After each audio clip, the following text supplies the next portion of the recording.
এই তো অনেকটা সময় পেরিয়ে গেছে, আর খুব বেশি সময় নেই, সন্ধ্যা হতে চলেছে। আর অভাগী তো আমাকে বলেছে সন্ধ্যার মধ্যে আমার রূপাকে নিয়ে সে ফিরে আসবে। আর আমার কেন জানি না অভাগীর কথাটা বিশ্বাস করতে বড্ড ইচ্ছে করছে। আর আমার মন বলছে যে অভাগী ঠিকই আমার রূপাকে নিয়ে সন্ধ্যের মধ্যেই আমার কাছে ফিরে আসবে। তাই তো আমি আজ সারা দিন কোথাও যাব না, আমি এখানেই বসে থাকবো।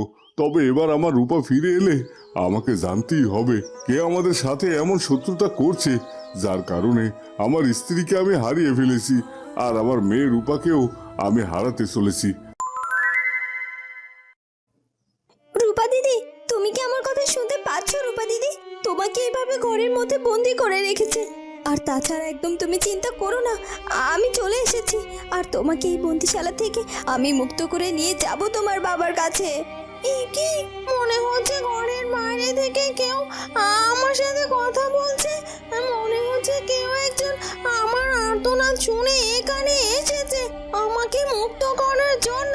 তার মানে আমি এখান থেকে মুক্তি পাবো। আমি জানি না বাইরে কে কথা বলছো আর কে বা আমাকে সাহায্য করতে এসেছো। তবে তুমি যেই হও না কেন, আমাকে দয়া করে এখান থেকে মুক্ত করো, আমাকে সাহায্য করো। আমি যে আর এভাবে বন্দি হয়ে থাকতে পারছি না। এই তো রূপা দিদি, তুমি একদম ভয় পেও না। আমি তোমাকে এখান থেকে নিয়ে যাওয়ার জন্যই এসেছি। তুমি আর একটু কষ্ট করে ভেতরে থাকো আর আমাকে একটু সময় দাও। আমি এক্ষুনি দরজার তালা ভেঙে তোমাকে মুক্ত করে নিয়ে যাব। কিন্তু কি দিয়ে আমি এই তালাটি ভাঙবো? ওই তো ওখানে একটি পাথর পড়ে আছে দেখতে পাচ্ছি। আমি ওই পাথরটি দিয়েই তালাটি ভাঙতে পারবো। হ্যাঁ, আর একটু দেরি করব না আমি।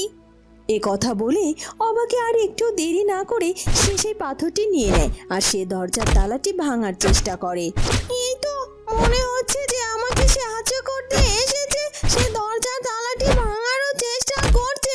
তার মানে সত্যি সত্যি আমার আর কোনো ভয় নেই, আমি এখান থেকে মুক্ত হতে পারবো। আর আমি একটিবারের জন্য এখান থেকে মুক্ত হতে পারি, তারপর এই অবাকি আর ওই কানিপুরের ব্যবস্থা আমি ঠিকই করবো। ওদিকে কানিবুড়ি আর তন্ত্রবুড়ি সেই সাতঘরা মোহর নিয়ে দূরের একটি গুহায় গিয়ে নিজেরা আত্মগোপন করে থাকতে শুরু করে। এবার আর কোনো ভয় নেই, আমরা এখানে এবার একেবারে সম্পূর্ণ নিরাপদ। আমাদের কেউ আর খুঁজে পাবে না, আর আমাদের কেউ কোনো ক্ষতিও করতে পারবে না। আমরা সবার ধরা ছোঁয়ার বাইরে। এখন শুধুমাত্র এই সাতঘরা মোহর ব্যবহার করে আমরা অনেক অনেক ধনী হয়ে যাব। আর এখানে শুধুমাত্র আমাদের আধিপত্য বিস্তার করব, যেন এই রাজ্যের সকল মানুষেরা আমাদেরকে দেখে ভয় পায়, আমাদের কথায় ওঠে আর বসে। কি বলছো কে দিদি? এটা কি আসলেই সম্ভব? তন্ত্রবুড়ি যা বলে সেটাই সম্ভব করে। আর কানিবুড়ি, তাছাড়া তুই তো সবকিছু নিজের চোখেই দেখতে পেয়েছিস আমি কি করে সাতঘরা মোহর নিজের হাতের মুঠোয় নিয়ে নিয়েছি। আর শুধু তাই নয়, ওই মোড়ল গিন্নিকে পাথরে পরিণত করেছি। আর রূপাকে তো চিরতর ওই বাড়ির মধ্যে আটকে রেখেছি। ওখান থেকেও আর কোনোদিনও কোনোভাবে মুক্ত হতে পারবে না। হ্যাঁ, সেটা তুমি ঠিকই বলেছ, কিন্তু আমার চিন্তা হচ্ছে অন্য একটি ব্যাপার নিয়ে। আর সেটা হলো, কেউ যদি কোনোভাবে ওই জঙ্গলে পৌঁছে যায় আর আমার বাড়িতে গিয়ে ওই তালা ভেঙে রূপাকে মুক্ত করে, তখন কি করবে দিদি বলো? কানিবুড়ি, আমাকে এভাবে হাসাস না তো। ওই তালা আর কেউ কখনো ভাঙতে পারবে না, কারণ আমি যে জাদু শক্তির মাধ্যমে ওই তালাকে মন্ত্রপুত করে ফেলেছি। আর তাই চাইলেও কোনো সাধারণ মানুষ এসে ওই তালায় যদি 100বারও আঘাত করে, তারপর ওই তালা কিছুতেই ভাঙতে পারবে না। আর ওই তালা যদি ভাঙতে না পারে, তাহলে কি রূপাকে ওই কক্ষ থেকে মুক্ত করতে পারবে বল? ও আচ্ছা, তাই বলো। এবার আমি নিশ্চিন্ত হয়েছি। আসলে এটা নিয়ে আমি অনেক ভয় পাচ্ছিলাম যে যদি কোনোভাবে রূপা বেরিয়ে পড়ে, তাহলে আমরা যেখানেই থাকি না কেন কোনো না কোনোভাবে বিপদে পড়ে যাব। কানিবুড়ি, তন্ত্রবুড়ি কখনো কাঁচা কাজ করে না রে। আর তাছাড়া এখন ওই রূপার কথা ছাড় তো, রূপাকে কেউ কোনোদিনও মুক্ত করতে পারবে না। তাই ওটা নিয়ে শুধু শুধু ভেবে এভাবে সময় নষ্ট করে কোনো লাভ নেই। এখন আমরা শুধু চিন্তা করব কিভাবে আমরা আমাদের নিজের জীবনকে আরো অনেক সুন্দর করে সাজিয়ে গুছিয়ে তুলতে পারবো, আর কি করে নিজেদের আধিপত্য বিস্তার করতে পারবো। ওদিকে রাজকনক গণনা করে বুঝতে পারে যে রানীমার সামনে মহাবিপদ আসতে চলেছে, তাই সে বড্ড ভয় পেয়ে যায়। একই দেখতে পেলাম আমি আমার গণনার মাধ্যমে। রানীমার সামনে তো মহা বিপদ। আর শুধু বিপদ বললে তো ভুল হবে, রানীমার তো যে কোনো মুহূর্তে প্রাণ বিপন্ন হতে পারে। আমি বুঝতে পেরেছি ওই রাঘব নিশ্চয়ই এমন কিছু করতে চাইছে যে রানীমার প্রাণ পর্যন্ত কেড়ে নিবে। আমি রাজপুত্রকে তো সব কিছু জানাতে পারছি না, আর দাসীরও তো আসার কথা রাতের বেলায় রানীমার খবর নিয়ে। আর রাত হতে তো খুব বেশি দেরি নেই। তাহলে আমার যে আর দেরি সহ্য হচ্ছে না, কিন্তু একটু অপেক্ষা না করেও তো এই মুহূর্তে আমি রাজপুত্রকে নিয়ে রাজপ্রাসাদে যেতেও পারছি না। তাতে যে হিতে বিপরীত হয়ে যেতে পারে, তখন আবার রানীমার সাথে সাথে রাজপুত্রেরও প্রাণ সংশয় হতে পারে। তাহলে কি করব এখন আমি? তখনই রাজপুত্র সেই কক্ষে এসে হাজির হয়। কি রাজকনক, আপনাকে এভাবে চিন্তিত কেন লাগছে? কোনো সমস্যা হয়েছে নাকি? তাছাড়া আমারও মনটার মধ্যে কেমন যেন অস্থির লাগছে। রাজকনক, দয়া করে আমাকে বলুন, কোনো বিপদ ঘটনার সম্ভাবনা আছে নাকি? এখন কি করব আমি গণনা করে যেটা জানতে পারলাম সেটা কি রাজপুত্রকে জানিয়ে দেব? না, এখন রাজপুত্রকে কিছুই জানানো যাবে না। আর কিছুক্ষণ অপেক্ষা করি আমি, তারপর অবস্থা বুঝে ব্যবস্থা নেওয়া যাবে। কি হলো কি রাজকনক, আপনি চুপ করে আছেন যে? আমার কথার উত্তর দিচ্ছেন না কেন? রাজপ্রাসাদে আমার মায়ের আবার কোনো বিপদ আপদের সম্ভাবনা নেই তো? রাজপুত্র, আপনি একদম চিন্তা করবেন না। আপনাকে তো বলেছি আর একটু অপেক্ষা করুন না। আর কিছুক্ষণ বাদেই রাত হয়ে আসবে, তখনই আপনি সব কিছু জানতে পারবেন। তার আগে আপনি এভাবে আমাকে প্রশ্ন করবেন না। সন্ধে নেমে আসে। ওদিকে সন্ধেবেলা রাঘব প্রস্তুতি নিয়ে নেয় রানীমার কক্ষে যাওয়ার জন্য। এই তো সন্দেহ হয়ে এসেছে, আর আমার প্রস্তুতিও শেষ হয়েছে। আর কিছুক্ষণের মধ্যেই আমি রানীমার কক্ষে যাব। রানীমার কক্ষে গিয়ে রানীমাকে প্রথমে আমি সুন্দরভাবে বলবো সে যেন রাজমুকুট আমার মাথায় নিজের হাতে পরিয়ে দেয়।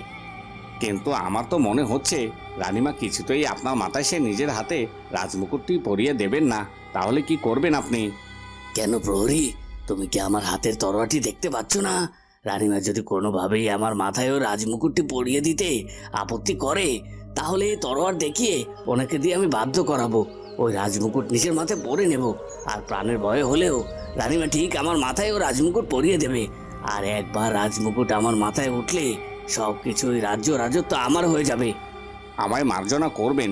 আমার তো মনে হয় যাই হয়ে যাক না কেন রানীমার প্রাণ দিয়ে দেবে, তারপরে এই রাজমুকুট আপনার মাথায় তুলে দেবে না। সেই সিদ্ধান্ত আমি আগে থেকে নিয়ে নিয়েছি। যদি সে কোনোভাবেই সেই আপত্তি করে, তাহলে কিছুক্ষণের মধ্যে আমি তাকে হত্যা করে ফেলবো।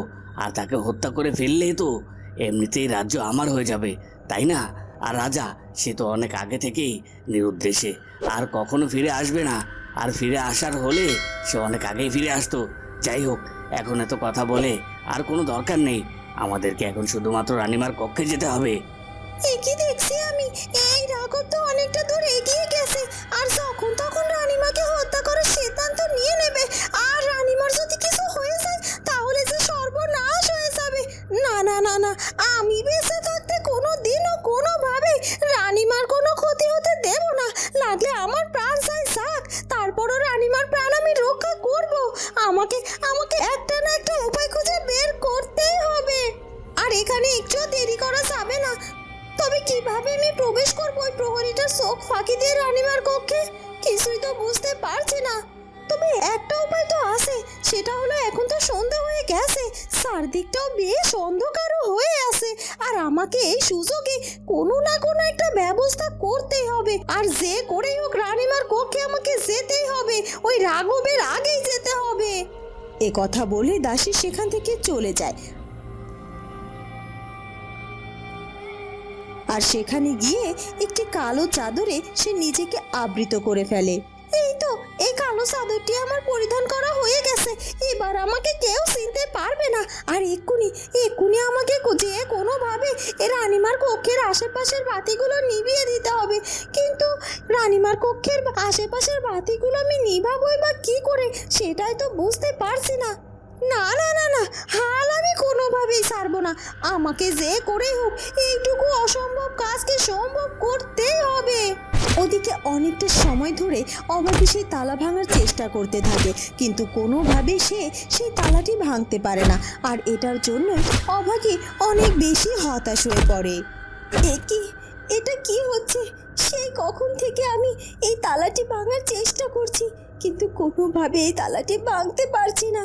আর তাছাড়া আমার হাতে থাকা এই পাথরটিও তো অনেক মজবুত আর বেশ শক্ত, আর এই পাথরটি দিয়ে তো যে কোনো তালা ভেঙে ফেলা সম্ভব। তাহলে কেন আমি এই সামান্য তালাটি ভাঙতে পারছি না?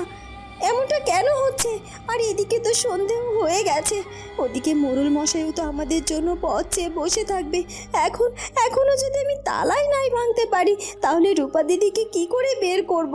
আর রূপা দিদিকে বের না করতে পারলেও তো আমি মোড়ল মশাইয়ের কাছে গিয়ে সন্ধ্যের মধ্যে হাজির হতে পারবো না। মোড়ল মশাইকে দেয়া কথা কি তাহলে আমি রক্ষা করতে পারবো না?